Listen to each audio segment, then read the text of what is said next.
I've been thinking about bridges recently. The bridge of empathy that's been built between the people of the United Kingdom and the people of Ukraine. And I want to tell you, it's fantastic. 200,000 people have stepped forward to offer hospitality and hope to Ukrainians fleeing the absolute terrors of war. And some people have been saying, look, why didn't we offer that same empathy or sympathy to people from Yemen? They too were facing incredible dangers, their cities being bombed out of existence. What about in Aleppo or in Syria? Why didn't we see the same level of compassion? And I want to say, I used to think it was about geography.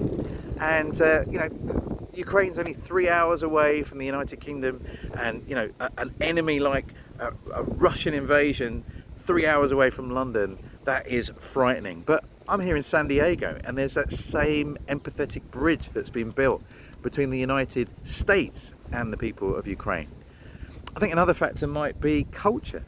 That as we watched TV, we saw that the Ukrainians, they had the same kind of clothes as us, same kind of hairstyles. Some of them even had the same colours of skin, and they watched the same TV shows. Remember that little girl singing "Let It Go" from Frozen? Those of us that are parents or aunties or uncles, we know how much that song means to so many of the people that we loved, and so we began to empathise there.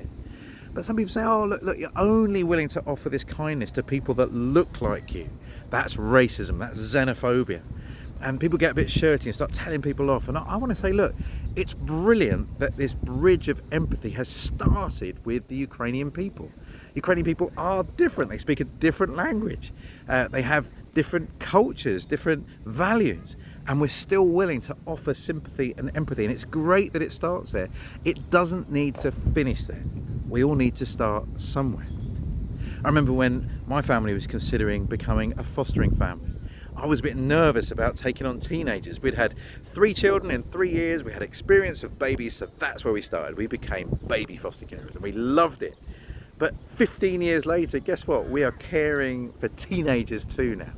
And it probably wasn't where we started, but it's where we've got to.